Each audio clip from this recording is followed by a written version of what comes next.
Hi guys, welcome back to my channel. Thank you so much for joining me again. As promised, I've got another skincare video for you today, and we are going to be touching on skincare for ladies in their 40s. So, if you did join me for the last video, I spoke about skincare in the 30s, and to be honest, there isn't going to be a great deal of difference between skincare in the 30s and the 40s. Well, let's say from the mid-30s to the 40s. But what you'll find is that we're addressing a lot of the same or a lot of the similar issues, and we are using similar products but maybe in stronger forms, and also we may adjust the way that we use the products in order to get more out of them. So just like the last time, I'm going to be sharing with you 5 ingredients to have in your skincare routine that are going to ensure that you have the best skin possible in your 40s and beyond.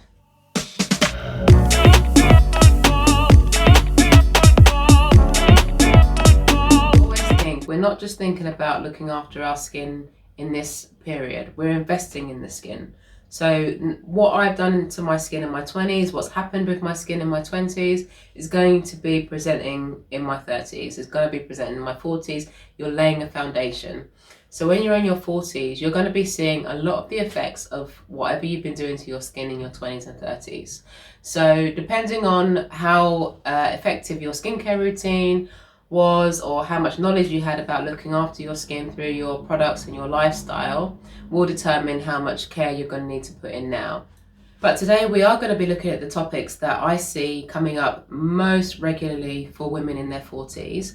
Though if you do need anything that's more specific, drop me a comment. My email address is in the description box as well. If there is anything that you need a little bit more focused help with, then just get in touch and I'll help you in the best way that I can.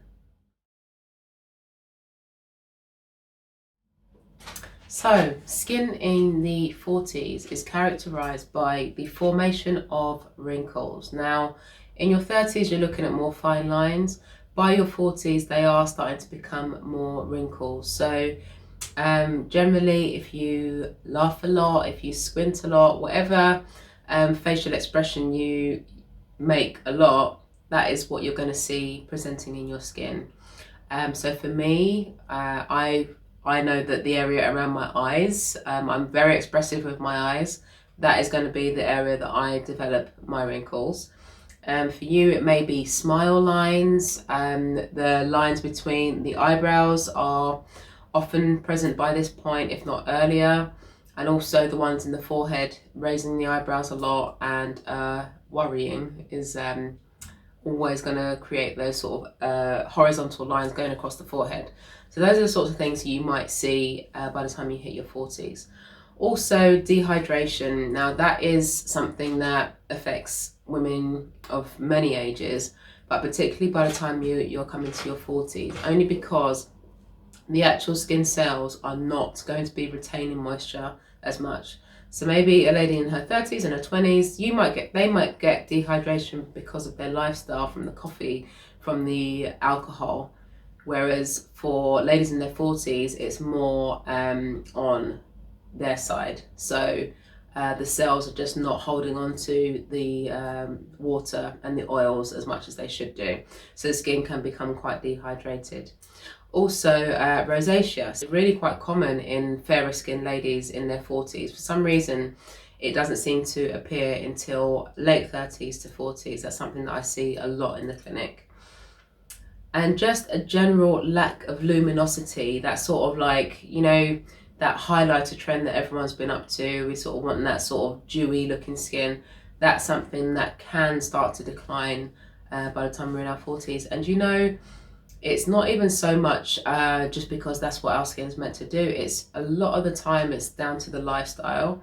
If you think about what women are doing in their 40s nowadays, it's more you're having later nights. We're still like pushing quite hard in our careers, and we've probably got small children running around looking after as well. So coffee, lots of things that are sort of going to be causing the skin to look dull and dehydrated. So what I'm saying is that we are using all these things throughout all the decades in our lives, but by the time we start getting to 40, because things are slowing down, our skin needs it needs a push.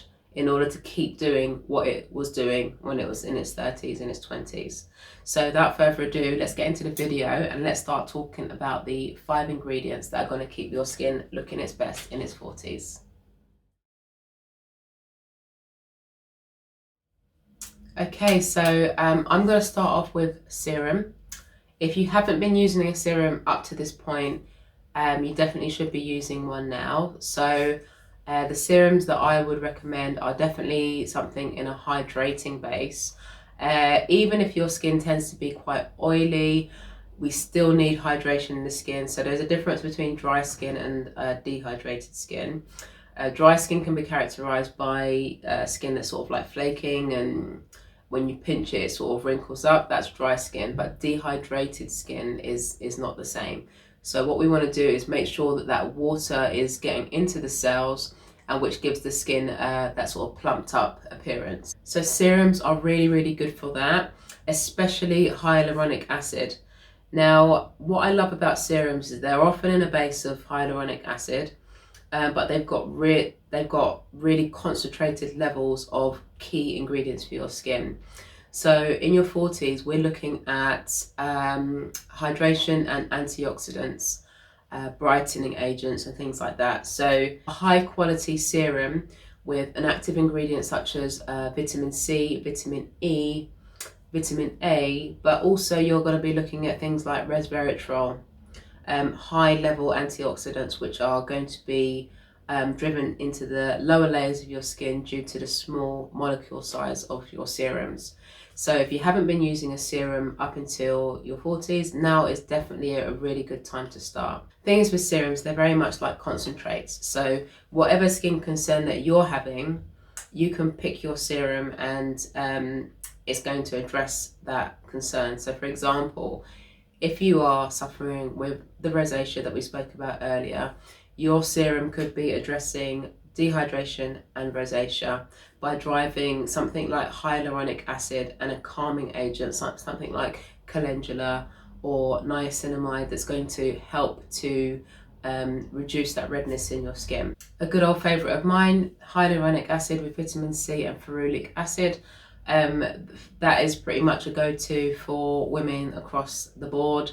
It's going to add moisture to the skin, it's going to add brightness to the skin, and it's going to refine the texture of the skin and increase luminosity. And to be honest, there aren't many women in any decade that don't want that. So that's a good place to start. But again, choose your serum according to whatever your specific skin concern is.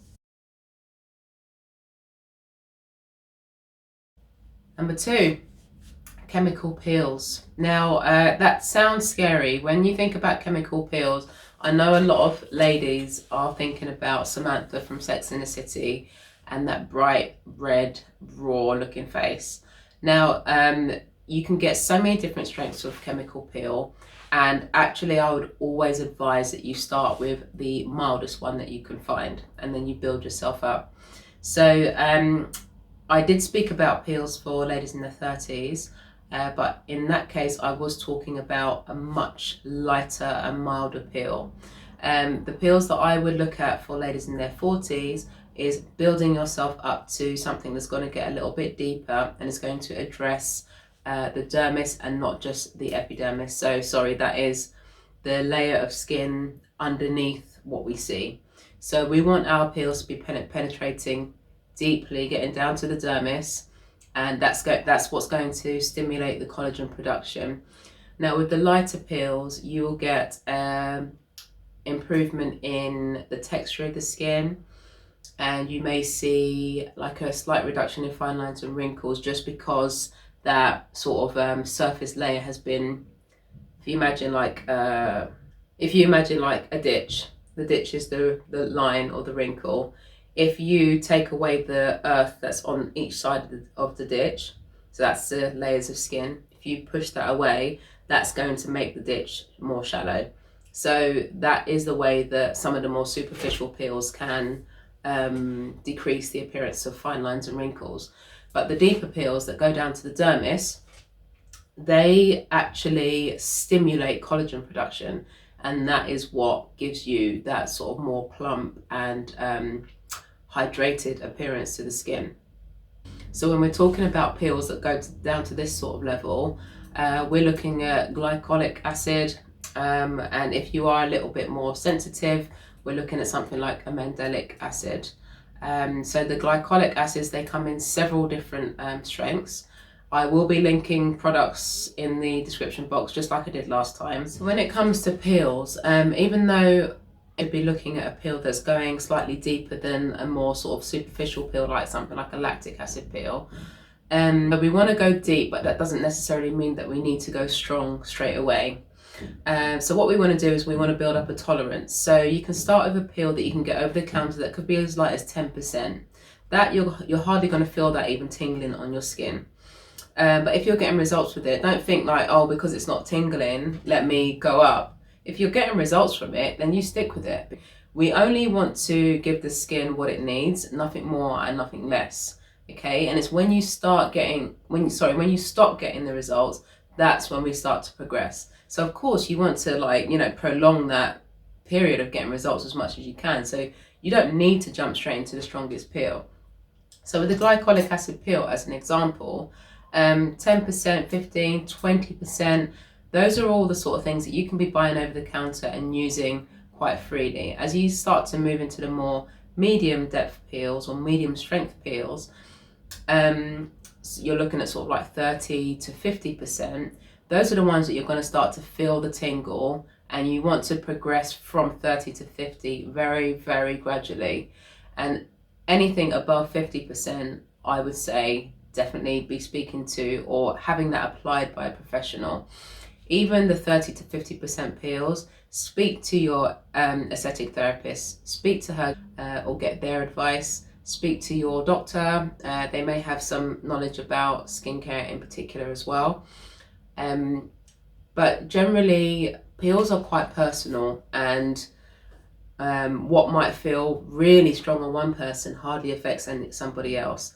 So to a degree, you do just need to exercise a bit of caution and a bit of common sense, and always start low with the aim to get stronger. But chemical peels can be really fantastic. The milder ones can be used like once a week, medium ones can be used like once a month, or once every 3 months, depending on what sort of effect that you're going for and how long it takes you to recover from it. For the deeper peels that you'd be having applied by your aesthetic therapist, you wouldn't be having those applied more than every 3 months.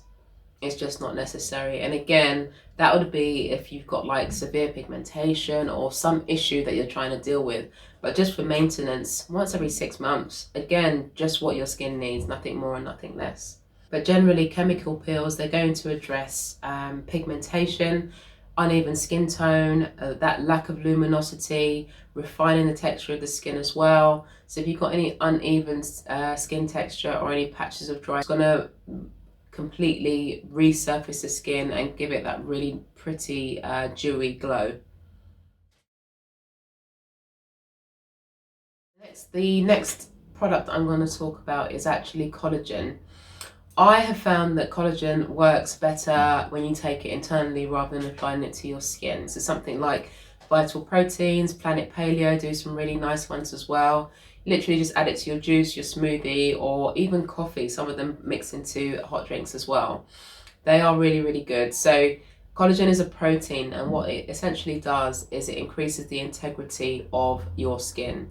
So it increases elasticity, and it plumps up fine lines and wrinkles as well. So if you think if there was going to be like a substance that you could use to push those wrinkles out, it would be collagen. And collagen starts to decrease as soon as we hit our 30s. By the time we're into our 30s, our collagen production is declining. And collagen is not only in your skin, it's in your hair, it's in all your connective tissues, in your joints. If you're exercising a lot and you are breaking down the collagen in your joints, where do you think your dietary collagen is going to prioritize? It's not going to prioritize it in your skin. It's going to put that collagen in your joints. So collagen is definitely one of the things that I think is a good idea to supplement, especially when you're getting sort of like 40 plus.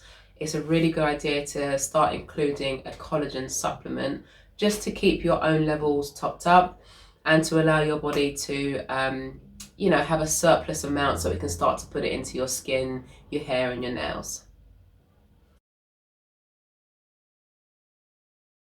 Number 4, following on from collagen, is peptides. Now, collagen is a type of protein and peptides are building blocks of protein. And while I found that applying collagen products or collagen gels and things to the skin haven't been very effective in my experience, I found that applying peptides to the skin have been extremely effective. Now, what peptides do is they actually signal to your skin to produce collagen. So rather than actually putting the end product onto your skin, the peptides tell your skin to produce more. Now, when it comes to peptides, we don't want a molecule that is too big because it's just not going to be effective on the skin. So look for anything that is below a hexapeptide, which is a 6. So anything like tripeptides, they are fantastic for the skin. And you'll probably find if you look at the back of your skincare products that there are some peptides in there, but anything that says peptide at the end and is lower than a hexapeptide, then you're going to find that that's going to be very effective for your skin. And what that does is it strengthens the skin barrier. It's going to make the skin feel more plump, more resilient, and more hydrated as well. One of the products that I often recommend to my own clients is a peptide enriched moisturizer, and honestly it's a game changer. It creates a really nice smooth base for makeup, and over time it's almost like it fills in your pores. So imagine like those silicone based primers that you use. Imagine getting that effect from using a moisturizer over time.